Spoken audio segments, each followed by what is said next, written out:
Hello and welcome to the Breaking Free podcast. I'm your host, Nathan Francis, and today I'm very grateful to be joined by Alisha Braché. Alicia's so many different things. She's Cosmic Gateway, so she does some spiritual energy work. She was a teacher herself, just like I was. We have many, many mutual friends, Dale Holmes being probably the main one.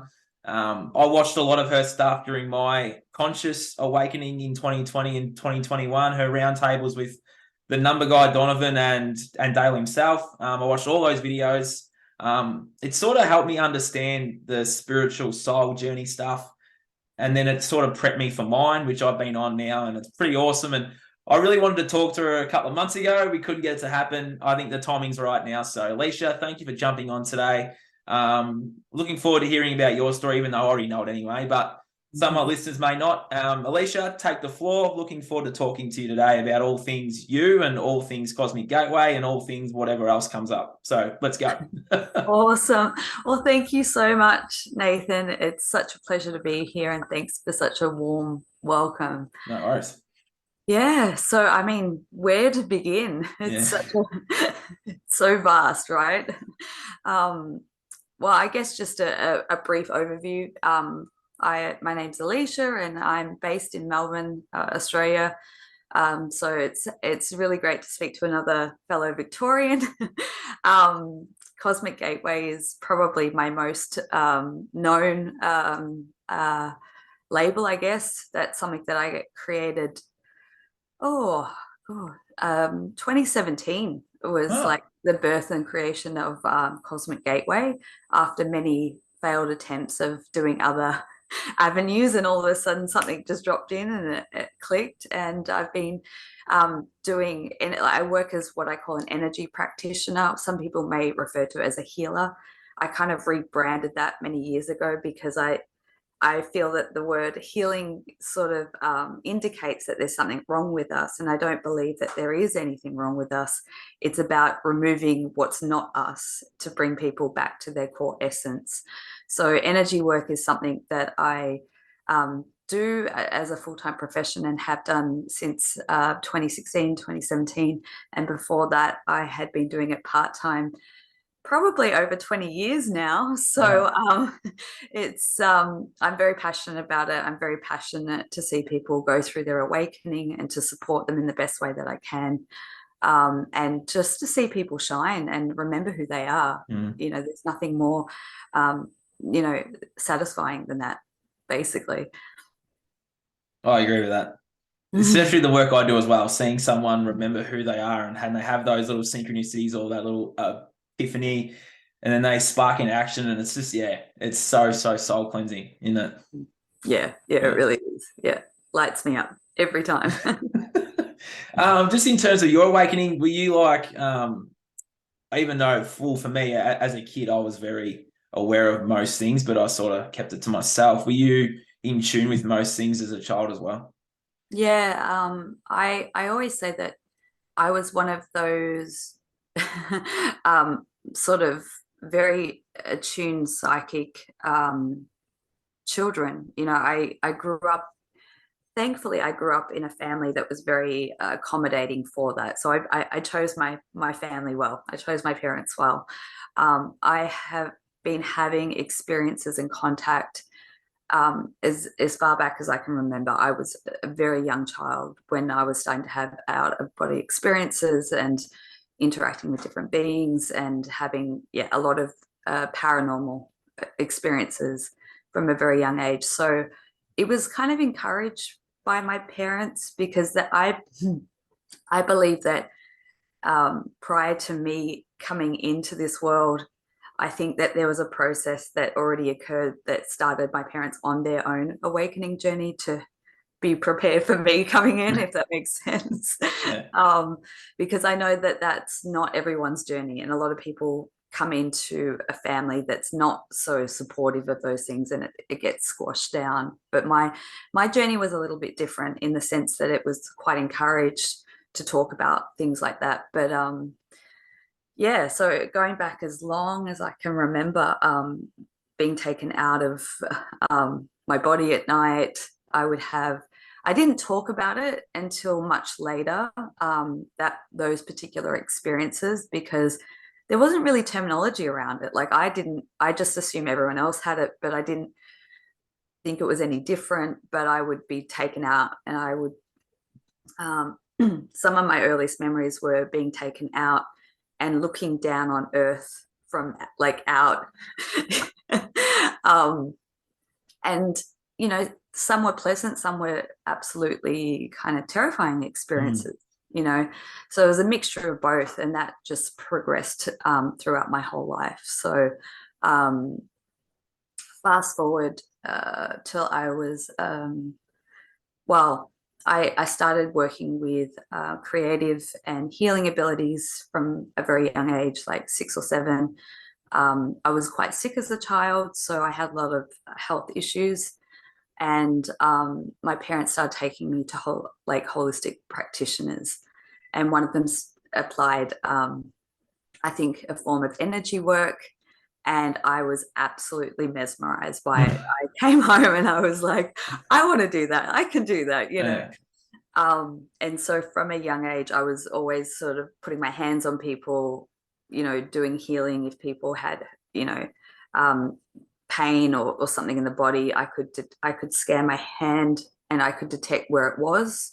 So I would feel heat or cold sensation. When I felt heat, that's where I knew it was the point that was inflamed or sore. And then I would leave my hand there until I felt the heat dissipate, and then I knew it was fixed. And so as a child, that was just normal for me. And so I guess that was where I began. And it's been a lifelong quest to learn more and more and more and study, and then get to a point where I realized I had outgrown all the modalities and all the teachings. And it was like, now it's time for me to really learn straight from my soul, you know, my higher consciousness, and tapping into what I remember I can do, rather than replicating things that were out there. And so that process for me started, well, I always say it over about a decade, I was kind of developing a modality, even though I didn't realize it at the time. I started to be intuitively guided of what to do, working on people's energy field and on their body. And I had a very abrupt Kundalini awakening in 2015. Hello.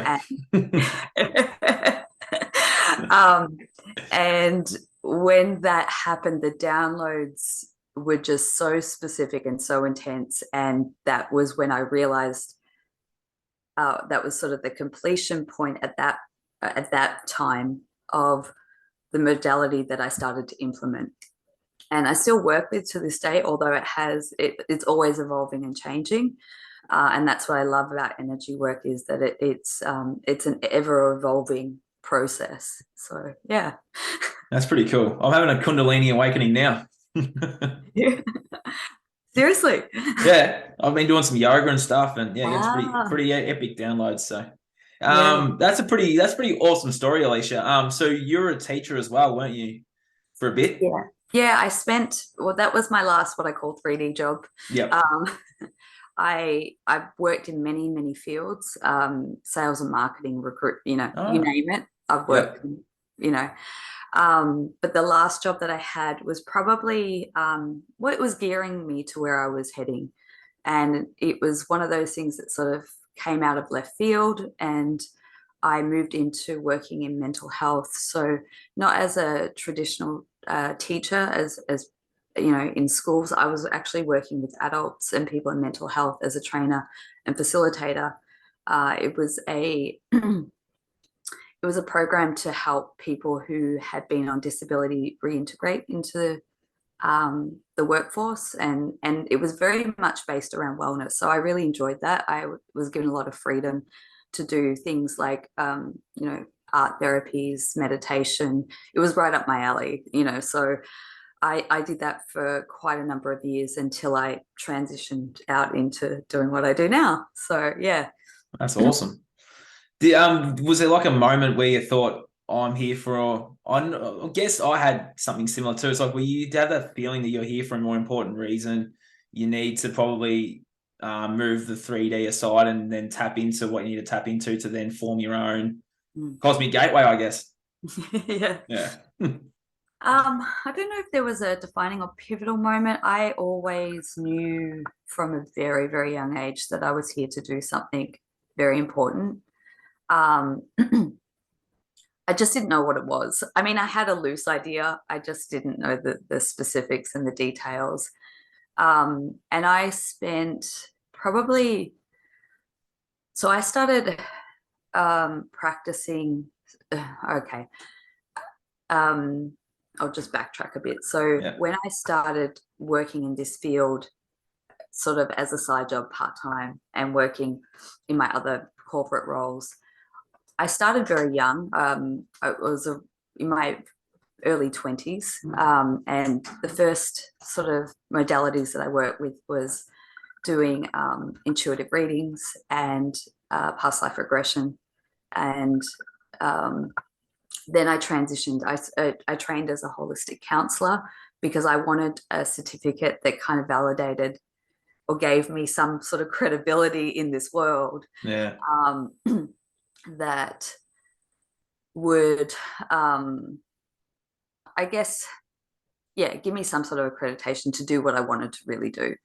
And so I did this type of work, and I juggled both worlds for a very long time. And I think one of the challenges, or what has been, and a lot of people go through, is you kind of have this limited belief.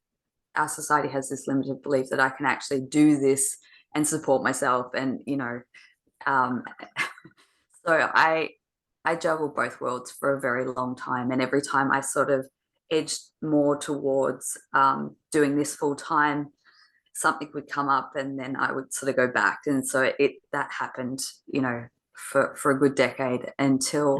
So I often wonder, like, was there choice points along my timeline where I could have made that transition, and did I delay it perhaps? It's really hard to know, but I think it got to the point where I no longer could sustain, especially going through a Kundalini awakening. There was no way that I could go back. That was my exit, my full exit from that sort of world, and working for someone else. That's awesome. So was Cosmic Gateway, was that a download you got for the name of that? What's the origin behind Cosmic Gateway? No, it just kind of happened, actually. I had another name that I operated under for a short period of time, and that changed pretty quickly, and it was through many sort of failed attempts of collaborations, and it was sort of, I think it was Cosmic Heart, and then it morphed and changed. And the reason that it came through, it was Cosmic Heart, and the website that we created, we couldn't get cosmicheart.com. So we got cosmicheart.gateway, and I really liked the gateway. Yeah. So when we went separate ways, and I was like, I didn't want the heart part there. I wanted to take it out. So then it just became Cosmic Gateway, and it just evolved from there. So it was more of an organic.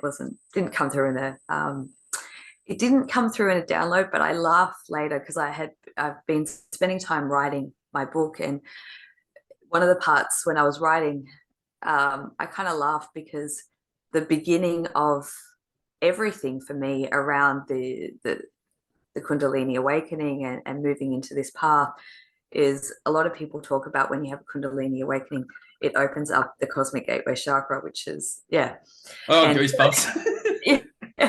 So the beginning for me was when that sort of cracked wide open, and I didn't even realize it till recently. I thought, huh. Just for those out there, there'll be some people that will listen to this from my circles and some of my audience. What is a Kundalini awakening? What's your definition of it? Yeah. Sure. Just in case some people might be having some similar things, there might be some good advice in there for those that aren't aware of it actually having one. Yeah, sure. Well, I think it's pretty timely too, because I noticed the energy trends, and what I've noticed, especially in the last week, is a lot of people are going through. There's a big roundup of people going through Kundalini awakenings. Look, it's very different for everyone. Mine was a very pleasant experience, and I've heard other people's experiences that were vastly different.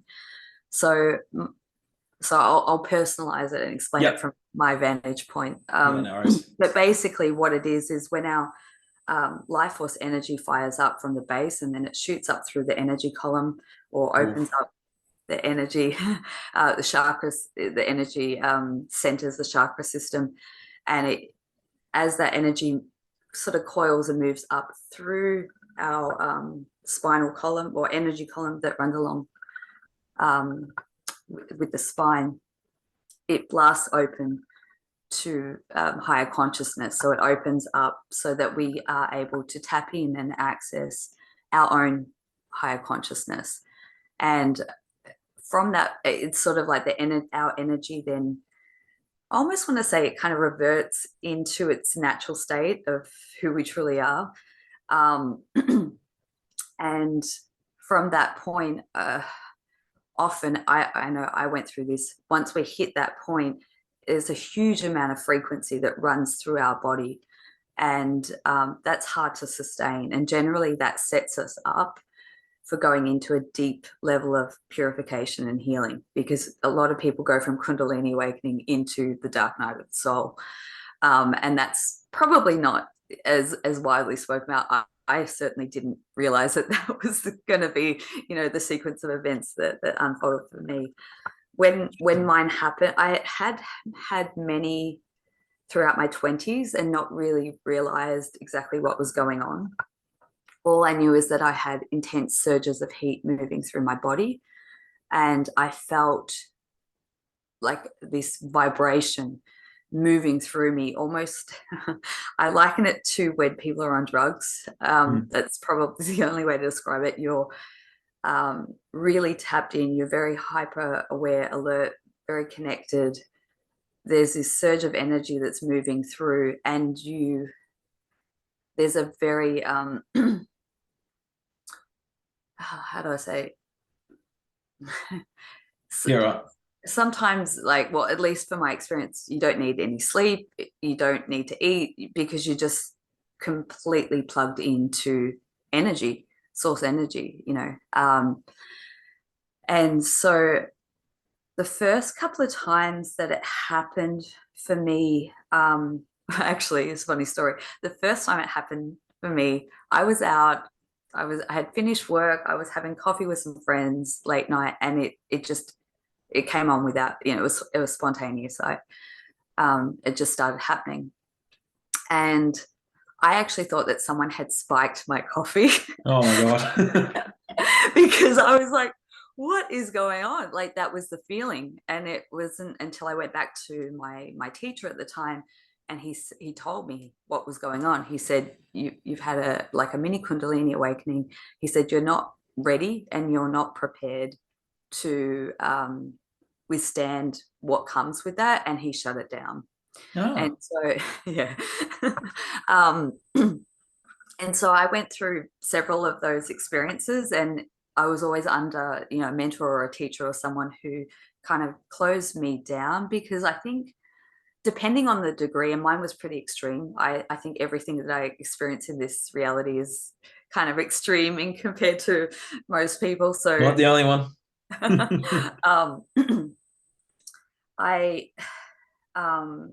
Where was I? The mentor shut it. Yeah, I wasn't really prepared for what came with that. And it took me many years to get to the point where, when the last, or the main one in 2015 happened, I wasn't under any teacher, but I had developed enough skills, tools and techniques and awareness to be able to manage, because I think, we do see that when people who do have spontaneous Kundalini awakenings can go into quite a manic state, because there's so much energy, and if you're not used to it, it's on the outside, you can seem quite manic or crazy. Because at that point, when I had in 2015, my psychic abilities just skyrocketed beyond anything imaginable. I mean, I had always been intuitive and psychic, but this was like whole next level. So I guess that's my overview. of a Kundalini awakening. But really it's a pathway. It is a pathway that can open us up into coming back to our original core self and connecting us with truth and who we are. Yeah. It's so powerful, isn't it? Because for me, it was different. I had the dark night of the soul first and then the Kundalini awakening. Oh, okay. That's clever. That's just what happened with me. Anyway, that's just how spirit does it, I guess, isn't it? Mm-hmm. Yeah. Just in terms of your psychic abilities, though. So can you, like, obviously you can see stuff. Your pineal glands like pop right open. Mm-hmm. Yeah. Well, that was, I guess. How'd you go dealing with seeing stuff? There'll be some people out there that will probably see stuff too. Yeah.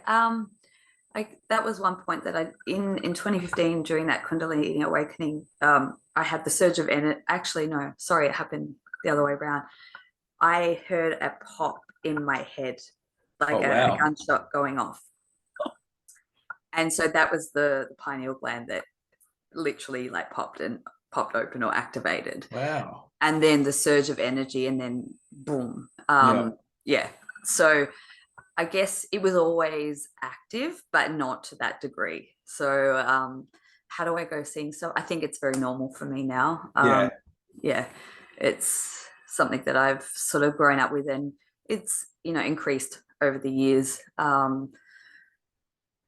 It's just, I don't even know how to answer that. Yeah, I'm just saying, because there's people out there that can see stuff and don't know how to handle it, and they second guess themselves. They don't think it's really, really real. So I was probably just asking for your advice for those people that are starting to see some stuff that's abnormal, I guess. Well, one of the things that I often say is that, but before 2015, I saw a lot of things, but I didn't fully trust. There were still elements of doubt, or like, do I have a wild imagination? Even though it was validated most of the time. After the Kundalini in 2015, I realized that everything that I was tuning into, every psychic impression, it was more real than this reality. And it was, that was a tipping point in really trusting what I was seeing and sensing and feeling. And so I guess what I would say to people listening is just trust it and, play with it, be the observer, see how it can work for you in your life, and, embrace it. Don't be fearful of it. It's, I think we all naturally have intuitive and psychic abilities. It's not a unique thing just for some people. I think that's our natural state of being, that we're all as a collective moving back to reclaiming. It's just we've been programmed and conditioned otherwise in society. So yeah, we have. Yeah. And what do you, so in terms of this, so what would your definition of the nature of reality, like what is this, what's happening right now? If there's someone listening to this and there's some real interesting stuff going on in the world at the moment, as we know, what would your, I guess, perception of this, what's happening right now in your eyes? Yeah. Right now we're living through the very end of the old world. Yes, we are. The writing's absolutely on the wall everywhere we look and turn, and that can be hard. That has daily challenges to it for everyone. One thing that has been shown to me just recently, I think I've always known it, but there's an overlay of two realities that are playing out simultaneously, and I see things very vibrantly in color. And so how it was shown to me was, imagine like a construct, like a netting or a grid system that's very dark and dingy and like gray, black, and then there's this other one that's beautiful, vibrant, technicolor gold. And so that's just showing the two realities that are leveled on top of one another. And I think what we're living through in one reality is the dying, the deconstructing, and dismantling of the old world and everything that we've known that's connected to it, that has been inverted, that isn't working, so that this new one that we can already tap into if we choose to because it's already existing, but Yeah. that's Oof. where we're moving into. And that's quite exciting because that's, it's been prophesized, for many, many years through all religions, and there's many different names, but that's where we're moving into. So exciting times, yet challenging times. And I think we're going to see, my intuition tells me that I think that we're going to see in the coming couple of months a lot more of breaking down of a lot of big systems in terms of, financial, government. Yep. And which is exciting because after, my abrupt awakening, I saw all this in visions and in dreams. And I'm an epic dreamer. I get a lot of my information through dream space, and I saw a lot of things that are actually playing out now. But the challenging thing was that I believed that it was imminent then. Okay. So it's been been 7 or years or so, 7 Yeah. years of me going, come on. I don't know. People have different theories that things have been delayed. That this what we're living through now should have happened sooner. I don't know if that's true or not. I certainly get very impatient and want to believe that this should have been done already. Same here. But it's when you feel into it, or when I feel into it, and watching what's happening in the world, it's like, oh yeah, the prophecies, the visions, the information, all the downloads of how I was shown things would play out is actually occurring right now. So do you see humanity awakening more? Like, are they going to be forced to, or is it going to naturally happen, you reckon? I've got my own theory, but I want to hear yours. Yeah, I think those who have chosen to will. And those, yeah, I agree. Yeah, and those, I think that's part of our soul agreement before we came here. I don't think that that's necessarily like choice points, what I call choice points. I think that we either decided to come to work, to migrate into what I call New Earth, or we came to have our last experiences in this density and then move on. But I do see that what I was talking about, the two realities that are playing out simultaneously, that's a splitting of timelines of realities, which is becoming more and more distinct. Yeah. People shift and change. They migrate, or they stick with one version of reality or Earth. And yeah. So I find it's like you just said, two realities. I see it as that too. Like there's the ones that are going to cling on to this current way of things when this comes in, I guess, whenever this happens. How do you see that playing out in terms of the ones that are still clinging on to the old system? Like I find the old system elements will still be here. They'll just be newer. Yeah. And people are going to have a really hard time deciphering what's true and what's not. How do you see that playing out? Because I've had that come to me, that people are going to have, they've been clinging on to the old, not being able to merge into the new. And that's with themselves and the system. Yeah. I think that interesting question, isn't it? Yeah, I'm like, there's so many different avenues I could respond to that. I've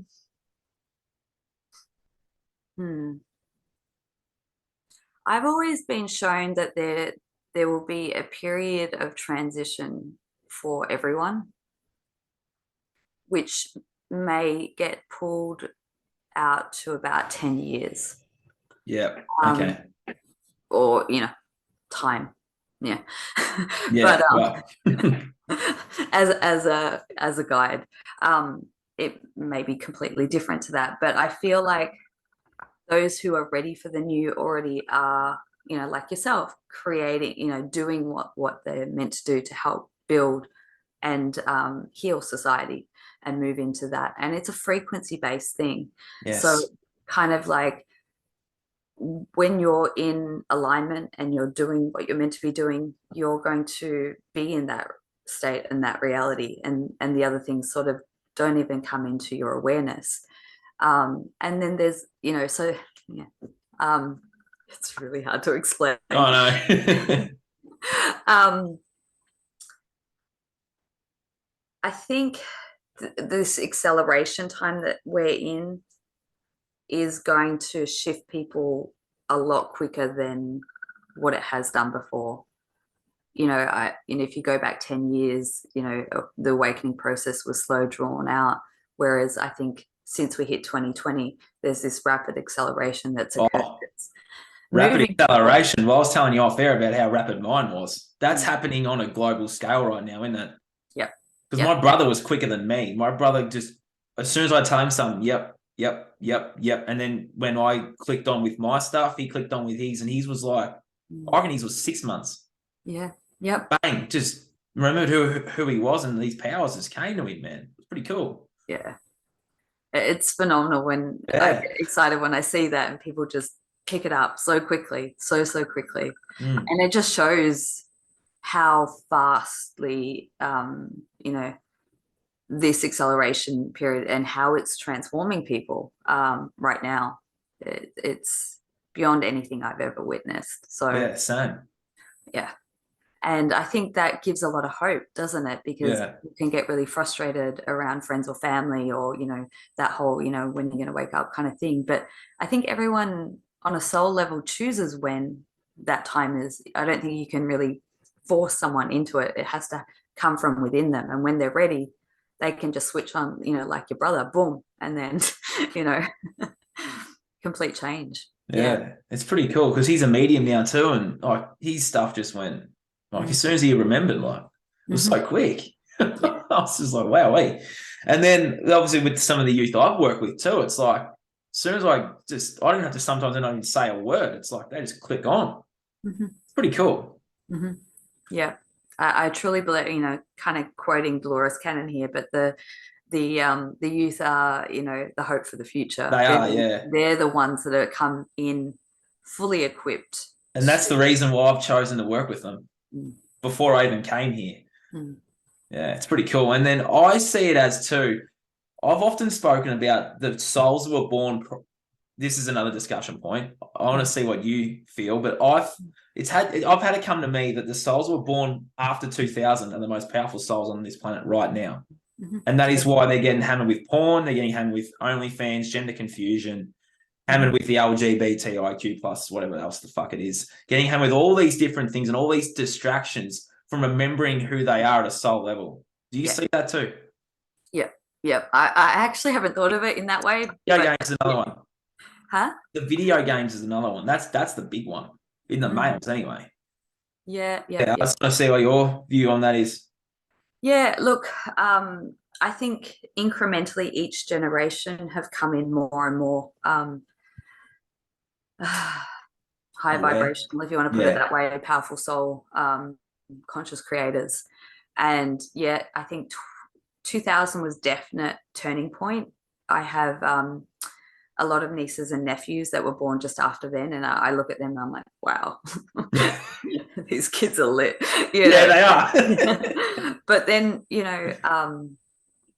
just looking in the last few years, like it's incredible to see these children that are coming through now compared to how they were then. But yeah, in a general sense of the word, I do believe that the more powerful you are, the more challenges and distractions and things to put you off your path will come at you. I think that's the nature of the game the reality that we're living in. Well, the old world that's crumbling. Yeah. So I think as it kind of works on both levels, the more the powerful souls come in, the more they have, the opposing team, let's call it, has to get creative to try and keep them in a lower state of consciousness, disconnected, distracted, so that, because if they imagine that generation, just as an example, like everyone who was born between 2000 for that decade, imagine, right, all of those just lighting up at once and remembering who they are and getting on with what they're going to do. Just the energetic implications of that on the world would change everything in an instant. It would. Yeah. Yeah. This stuff would end in a day it if would. they did that. We all did that. This ends in a day too, but Yeah. especially then, like far out. There's some real powerful souls out there. Yeah. And some of them aren't even clicked on yet.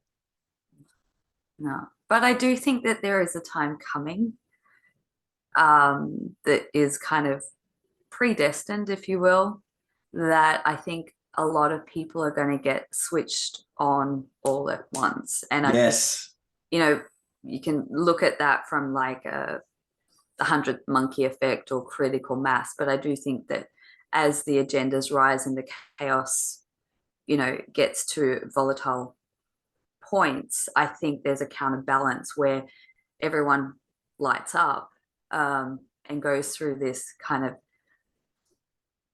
I don't know what to call it, spontaneous remembrance, or, you know, stepping into their power is probably a better word to describe it.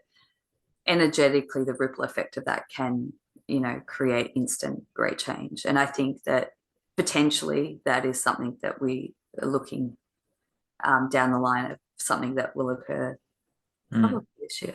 Yeah. I mean, I'm feeling that too. I'm just sitting here every time I actually start, I just get goosebumps. It's like confirmation for me too. Yeah.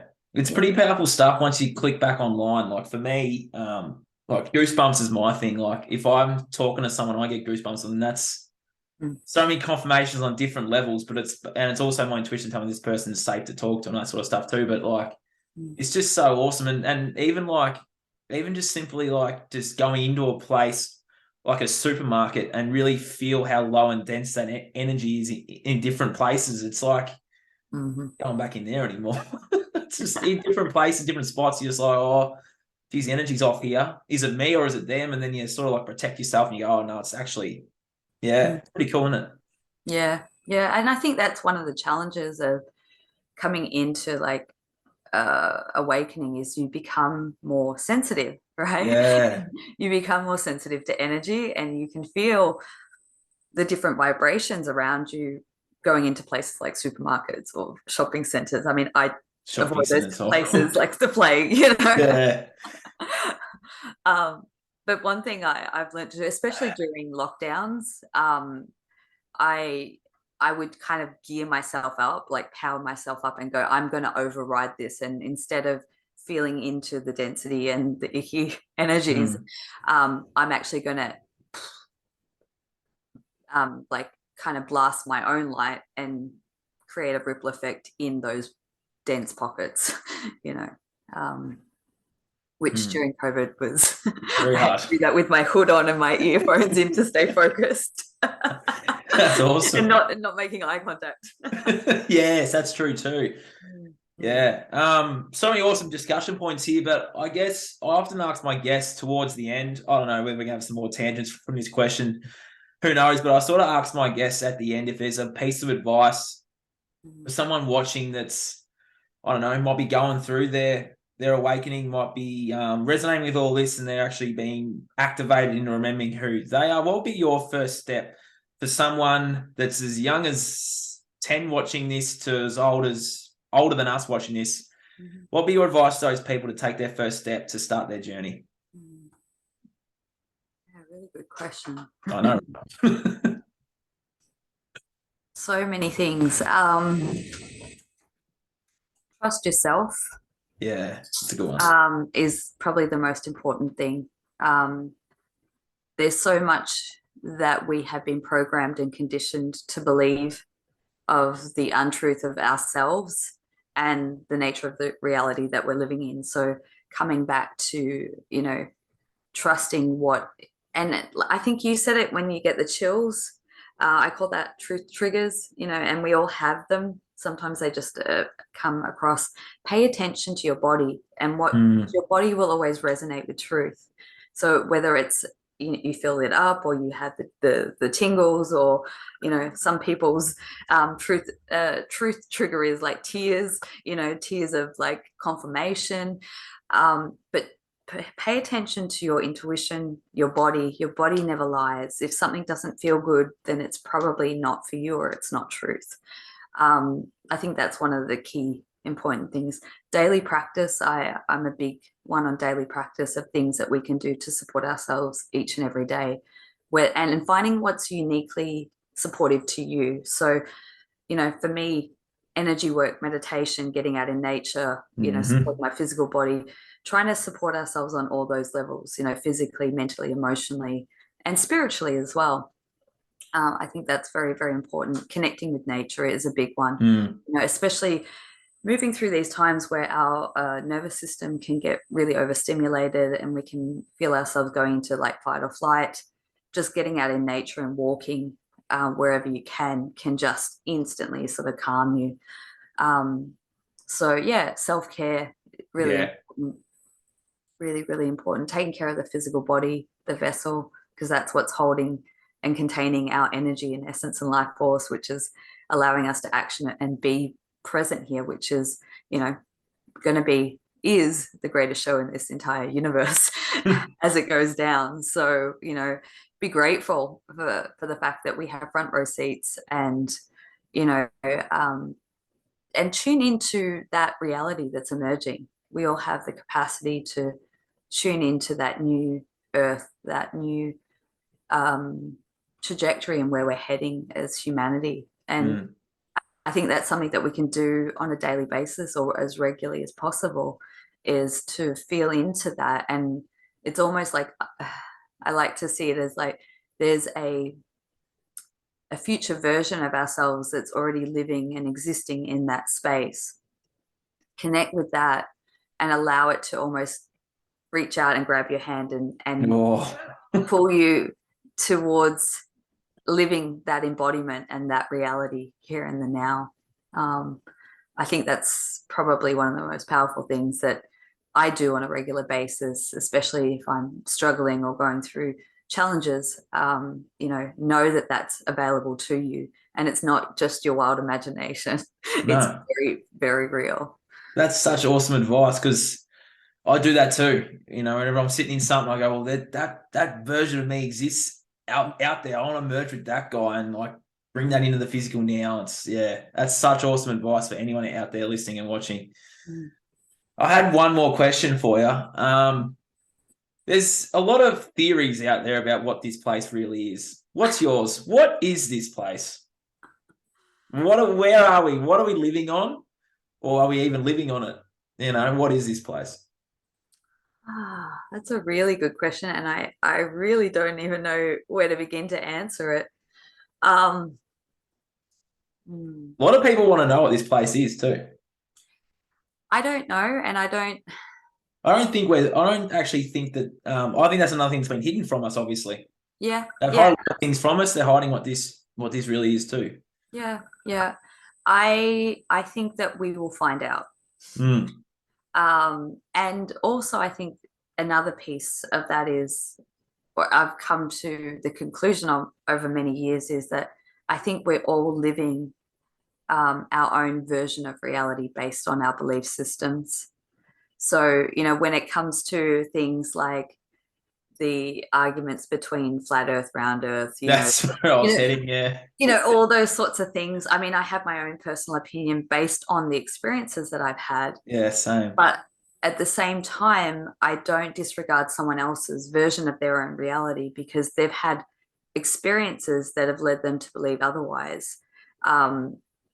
And I've had these sort of debates with people who are very close to me in my family who have an opposite opinion to what I do. And at the end of the day, I was like, we're fighting over something that really doesn't matter. Yeah, literally. It's really not, it's kind of a distraction in some ways. It is. It takes, we're fighting over something that, one day we'll find out the truth.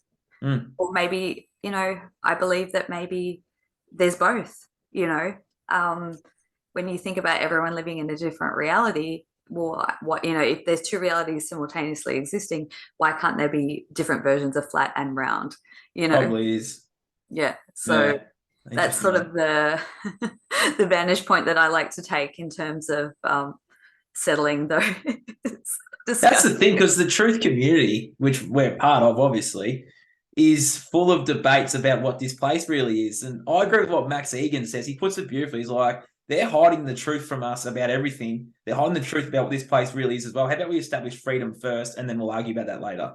I love that message. It's so powerful. Every time he says that, I'm like, yeah. I get goosebumps when he... Yeah. I agree with that. Yeah. I think it'll be revealed first, yeah. It'll be revealed, or maybe it won't. Maybe when we leave. Yeah, basically.